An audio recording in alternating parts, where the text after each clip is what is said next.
Welcome to Critter Crusades, the show about ordinary people on extraordinary missions to save animals. I'm really excited about today's show. We have a group here that does a lot for the feral cat population, Best Friends Catnippers.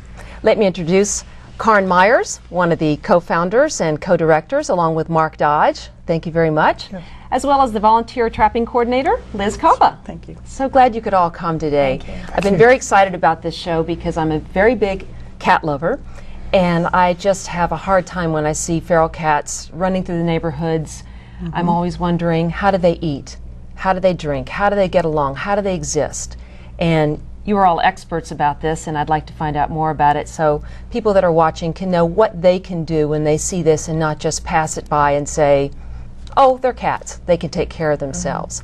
Tell me about how Catnippers, a part of Best Friends, came about. Well, I think I'm the instigator of this whole thing. Actually, I was working in the movie industry at the time. I worked for a special effects house, and we had to have a huge building to work on something. And I would drive by there every day after work, and I'd see these ladies outside feeding these cats. And it's an industrial area. There's nothing else out there. And I finally stopped, and I said, well, what's this about? And she said, well, we're feeding these cats. I said, well, who do they belong to? No one. I went, what do you mean, no one? And there's like 15, adults, kittens, and this whole thing. So I went home and to my husband, Mark, and I said, honey, there's something wrong here. We've got to do something. So we just did a lot of research, and then we started it up. We had been doing volunteer work for Best Friends Animal Sanctuary at the time. Now they go by Animal Society. And they had another outreach program in Los Angeles called the Brigade. So we knew that they had an ability, if you will, and a desire to be more involved in the LA community. And once we did our research and our homework, we decided that they would be the ideal partner, if you will, and they gave us an initial start, and we established the program as an outreach program of Best Friends. So were you always longtime cat lovers, or how did this happen? Were you more the cat lover and you went along with it, or what? Well, I'm the instigator there. Really? Yeah, I was really the cat person in our family, and I grew up with cats and really always loved them more than dogs. Although I love dogs, I'm an animal person, but I just always had a real soft spot for cats. And Karen grew up more in a rural environment, and cats were more utilitarian, more outdoor, more ratters and that kind of thing. Because of the coyotes. But then we went to when we first met in 1975. And how many cats had you had in your own personal life together before you got involved with the organization? Had you had a few, or is it you weren't rescuing or anything like that? No. Oh, you mean before we started Catnippers? Right. Oh yeah, we'd had cats over the years. Never really more than maybe 2 or 3 at a time. And how did you get started with Catnippers? It's Karen's fault. Oh, okay. Blame it on her. Well, to start with, before I met Karen and Mark and got involved with Catnippers, I've lived here about 20 years, and in every single neighborhood I've lived in, every zip code, every city that I've seen, there's cats everywhere. And homeless cats, not particularly fuzzy, warm, cuddly cats, but a lot of wild ones. And I would just encounter them everywhere that I lived. So on my own, I was trying to get them to the vet without knowing properly how to trap, not knowing that there were traps, anything like that. So I started going to animal ordinance meetings to try to help get past the spay-neuter ordinance for the city of LA. Karen was there, someone introduced me, and you got a minute to get up and speak to try to say, yes, please vote for this ordinance. Somebody said, this is Karen Myers, she's going to found Catnippers for ferals, you should talk. And I said, you're going to get up and talk, right? And she's terrified, actually, of public speaking. She goes, I said, oh, yes, you are. You have to get up there and talk and say something. So it was like a key went off, and our friendship started from there. And then she called me to say, would you, I know you have experience, with trapping, would you help me communicate to the trappers in the city or to anyone who has these stray cats about our high-volume clinics? And I said, yes, I would do that. never having any idea, it evolved to what it has become. And what has it become for you? An amazing journey where I just had no idea that we would really get into gear such a high volume amount of animals actually being humanely trapped, brought to the vets and spayed and neutered. I think Mark mentioned it's about 10,000 now that we've done over 6 years, and all on a volunteer basis. So what it means is that I love to do it. I love to help people because, quite frankly, there was no one to help me. I actually hand trapped my first colony, which is just an absolute no disaster. Don't do it. They were just nice enough not to tear me to pieces. So then a woman showed up and she said, "Oh, why don't you use a trap?" And I was like, "Wow, a trap? How about that?" So I was so honored that this woman arrived out of literally nowhere. I don't even remember how I found her, and showed me exactly how to do this. I thought that doesn't exist. At that time, if you called animal services, it was like, "No, we can't help you. We can't help you." All I kept hearing was, "We can't help you. We don't deal with cats. No, we don't deal with ferrets. No." And I thought, And it wasn't really legal to do that. They didn't consider illegal. that. Yes. Yeah, well, you had to have a trapping permit to do that. And so for me, I have a full-time job, and so that takes a lot of energy. And then also to volunteer for Catnippers takes a lot of energy. But yet we work the high-volume clinics, and we all volunteer, and there's over 100 volunteers and over 100 cats coming in.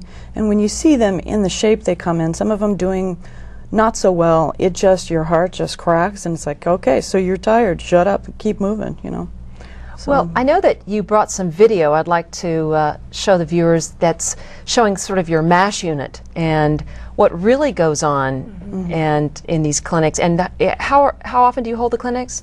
We hold them every other month, and we also sponsor in between the clinics. But our high volume clinics is every other month. All right, we'll play the video now and Okay. we'll see what happens.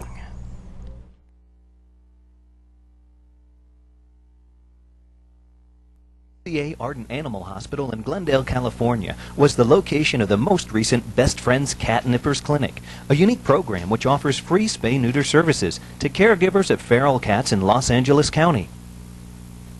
Area veterinary hospitals donate their facilities for a day, while the all-volunteer team arrives with all its own surgical equipment in their traveling MASH unit.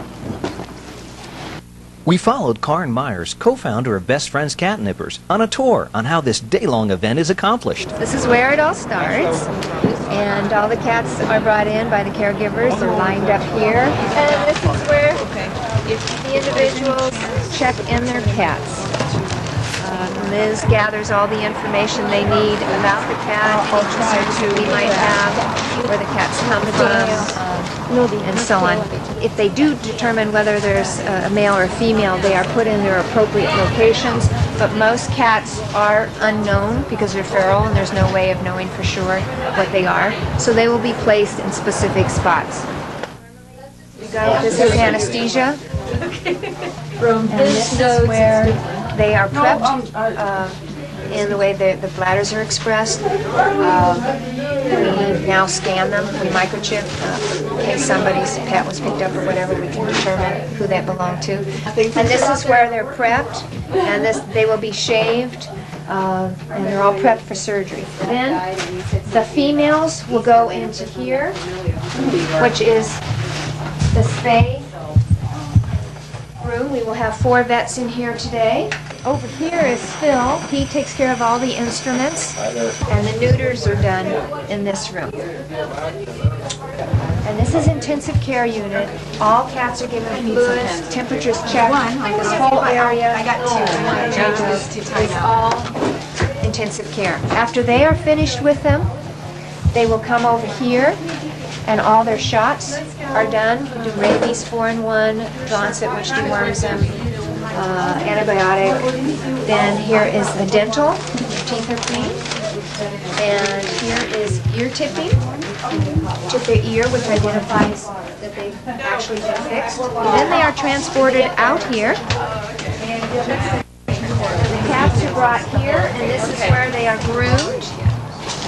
And they're cleaned up and so on. And then the next station is flea treatment. We give them Revolution, which deworms them, takes care of the ear mites, mange, hookworm, and roundworm. This is where all the cats end up in the end. They will all be assigned a number, and they will be watched and taken care of here. And once they're alert enough, we call the caregiver and we say, come on down and get them. Then they are checked out on the other side, and that's it. That is just amazing. I mean, it's as though you've created a hospital amidst, I mean, what were the visions were when something goes awry in a situation, people put together a unit and create this sort of MASH unit, and that is just amazing. All right, so we've had a situation like this, let's say on a weekend. There were perhaps how many cats spayed and neutered in that weekend? Our highest volume clinic was about 146 cats. All right, so our first clinic was 6, so we ramped up fairly quickly from there. We normally do around 100 cats. 100 to 130 is pretty much our number. So statistically, how many, this is what always amazes me, how many cats will one female unneutered cat produce over, let's say, a 7 or 10 year period of time? Well, the Humane Society of the United States did a study and came up with the fairly now well-known statistic that a male and a female will, if all offspring survive, in 7 years produce 420,000 cats. Now say that number again. 420,000. Okay. From just 2 cats. From 2 cats. In 7 years. So with spaying and neutering of 100 cats, how much, the projection is... Well, the impact is in the millions. Is in the millions. Absolutely. It literally is. There are literally tens of millions of homeless cats that have been prevented during the period of time that we've been conducting our clinics. And we're not the only one, but I mean, just for example, our particular operation. So in this, you are taking animals, cats, that are only feral, correct? Explain what exactly is feral. Is it just a stray cat somebody dumped along the road, or what is a feral cat? Well, a feral cat is, we handle cats that are dumped, that are abandoned. There's different degrees. It essentially means unowned. Unowned. At its bare minimum. I mean, feral, from a scientific standpoint, means an unsocialized cat that lives on its own outdoors without human contact and produces feral offspring. Okay, that's feral.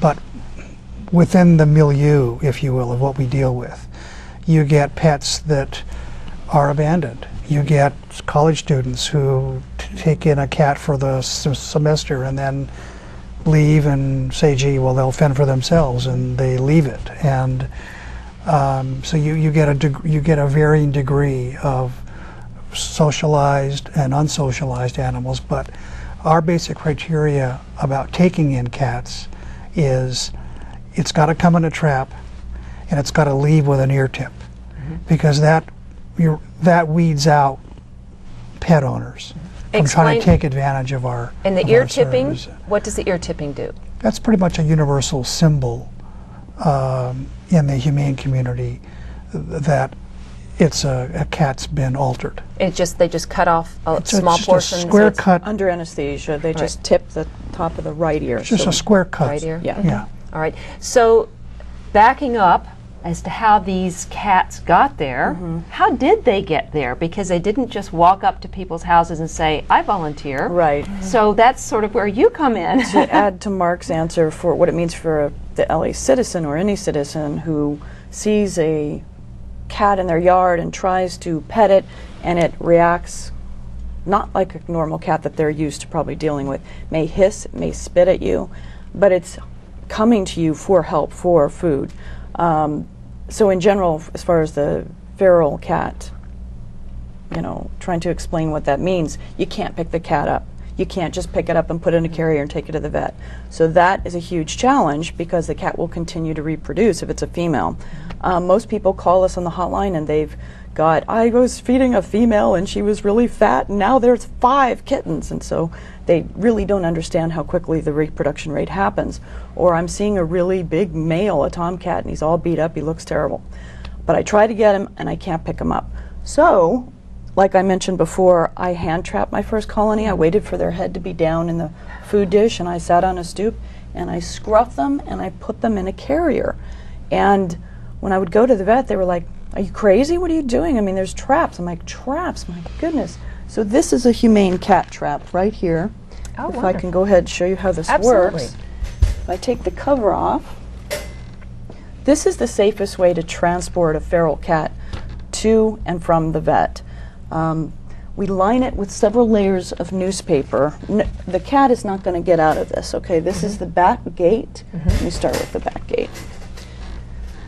The back gate, basically, this is how the vet will get the cat out once they've anesthetized him in the trap. The whole back gate comes off, and they're able to remove the cat once the cat's under anesthesia, that way safely. This is also how the trapper or caregiver will release the cat once they've returned it after all of this is over. So this is the back gate, and it's really important that this is locked when people go to trap. Excuse me. So there's a little clasp on here. This clips up, and it clasps like this. This is a tomahawk trap, which is what we recommend. They're very sturdy, they're very good. This is the front of the trap here. So in order to get the cat into the trap, you're going to have to set this. You push, pull, look for this hook, and it sets right on it like that. This is wire, which the cats don't like to walk on, and it's not very comfortable for them to sit on overnight. So what we do is take just regular newspaper, fit it to the trap, fold it over, and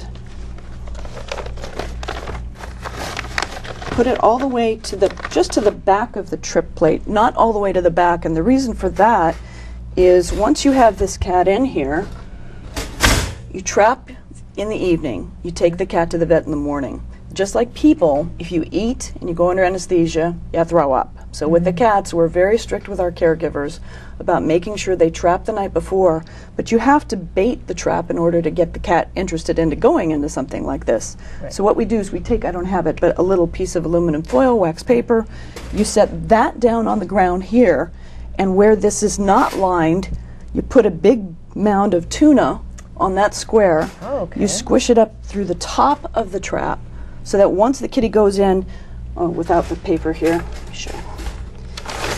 This is the trip plate, and once the kitty steps on that, they're trapped, okay? And they don't catch their tail or anything in it. It is humane. No, it's There's totally no way they can be humane. hurt. That's right. The biggest injury that we may see would be like if they decide to pull their nails out, something like that. You might get a little bit of blood in the trap, but the vet will handle that under the anesthesia, anything like that. The way to cut down on those injuries is when you set the trap, you want to cover it like a magic box. Ooh, what is that? Okay. But not completely, because you still have to see when the cat goes in. So once the cat, boom, that trap is down, it's going to naturally panic. It does not want to be in this trap. So it's going to try to go back and forth. You have to keep your energy calm. You go up to the trap, you cover it totally with this, and in about a minute or so they'll go dormant, what's called dormant, just like big lions. As long as they can see you but they can't be seen, they're comfortable. Then you pick the trap up, all the food goes out from the top, you don't have, or from the bottom, you don't have to worry about food being stuck in the trap. So when the vet gets this at the clinic, he's not going to say, "I'm not doing the surgery if the cat is eaten." Right. So that's people don't realize, and some people think we're too hard about that rule, but if a cat has eaten food, it is going to throw up when it goes, so we're trying to prevent that. Well, and they can choke on it. It's a real health Yeah. hazard. They can die from Right. that. Right. So this process, I understand, is called TNR, which stands for trap, neuter, and release or return. Trap, neuter, return. It was called trap, neuter, release. A lot of groups may still use that.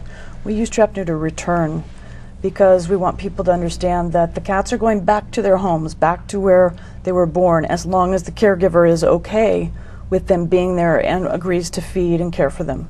One thing I have tried to teach people is the sort of nature's way of keeping a colony down, which is most people think, oh, we're going to trap these things. You're going to come trap these cats for me, and we're going to put them other places. And that way, the colony will get smaller. But it's actually in reverse. If you bring them back, the colony will get smaller or stay the same. I noticed in my neighborhood we trapped about 17 cats, and what happened over time was every tomcat took a corner.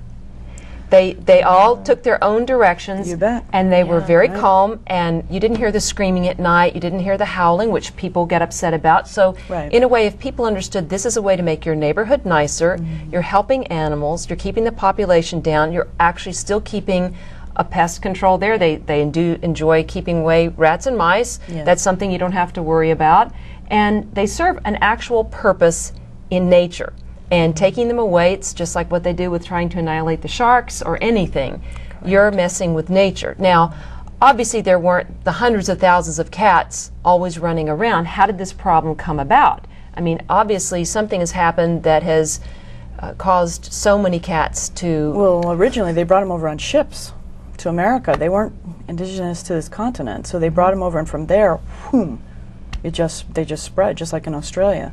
But on a city level, I think it started with people that don't fix their pets, don't spay and neuter their cats. It's basically a combination of cruelty and indifference, mostly indifference, ignorance. Okay, at some point, the equation tipped to a big imbalance in our nation's history. And I'm speaking about the United States. I don't know when that was specifically. I'm guessing sometime about the 60s or the 70s is when you started to see an inability of the population to absorb the growth of domestic companion animals. And more just started living, because cats are resilient.